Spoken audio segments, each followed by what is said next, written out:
Hello everyone, आज हम देखेंगे समकालीन भारतीय शिक्षा का इम्पोर्टेंट टॉपिक कोठारी आयोग 1964 से 66। तो इसको हम देखेंगे कि इसका गठन भारत सरकार ने 1964 में किया था। इसके जो अध्यक्ष हैं वो कौन थे? डॉक्टर DS कोठारी थे। और इसका जो आयोग है वो मुख्य उद्देश्य था कि भारतीय शिक्षा व्यवस्था में सुधार करना। यानी कि DS जो कोठारी थे उन्होंने कहा था कि भाई भारत में जो शिक्षा व्यवस्था है उनमें कुछ ज़्यादा ही बदलाव करने की ज़रूरत है।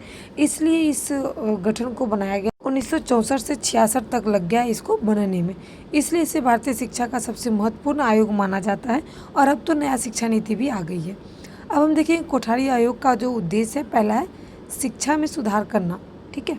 दूसरा है राष्ट्रीय विकास को बढ़ावा देना, यानी कि ऐसा शिक्षा होना चाहिए जो हमारे देश के लिए भी विकसित हो। ऐसा समान शिक्षा प्रणाली लागू करना, यानी कि सभी के लिए समान शिक्षा, चाहे वो कोई भी धर्म और जाति या फिर कोई भी वर्ग के लोग हो या फिर स्त्री हो या पुरुष। यहाँ पर स्त्री को भी शिक्षा देने की बात कही गई है, यानी कि नारी शिक्षा। उसके बाद है शिक्षा को रोजगार से जोड़ना, यानी कि जो शिक्षा है जो बच्चा सीखेगा उसमें हस्तकला हो गया, कंप्यूटर आदि सिखाया जाएगा।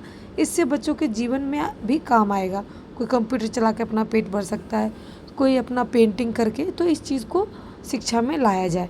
उसके बाद विज्ञान एवं तकनीकी शिक्षा को बढ़ावा दिया है, क्योंकि साइंस जो है वो बहुत ही इम्पोर्टेंट है। क्योंकि जब वो DS कोठारी जब बाहर जाते थे तो उनको साइंस दिखता था, तो उन्होंने अपनी शिक्षा प्रणाली में भी इस चीज़ को ऐड किया है, साइंस को।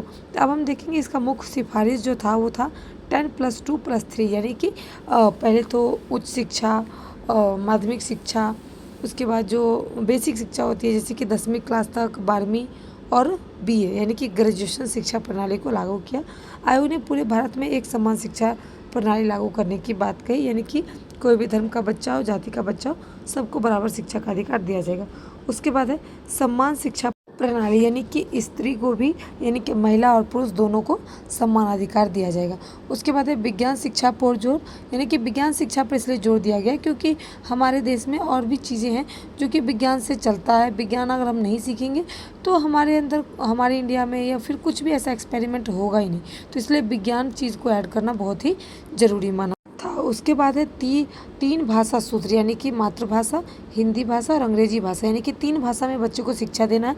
जो 6 से 14 साल के बच्चे हैं उनको मातृभाषा, हिंदी भाषा और अंग्रेजी भाषा तीनों सिखाना है। उसके बाद है 5वां है निःशुल्क एवं अनिवार्य शिक्षा। 6 से 14 साल के बच्चे को निःशुल्क एवं अनिवार्य शिक्षा देना है, यानी कि कोई भी बच्चा हो, कैसा भी बच्चा हो, सबको बराबर से देखना है और सबको शिक्षा का अधिकार है।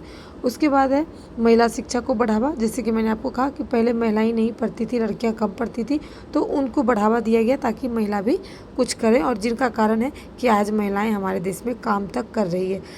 सरकारी नौकरी से लेकर प्राइवेट नौकरी तक वो कर रही है। उसके बाद है 7 नंबर शिक्षक शिक्षा का प्रशिक्षण, यानी कि शिक्षक जो है वो BEd DLEd वाले होने चाहिए। बाकी इस तरीके से आप डायग्राम को आपको ज़रूर बनाना है।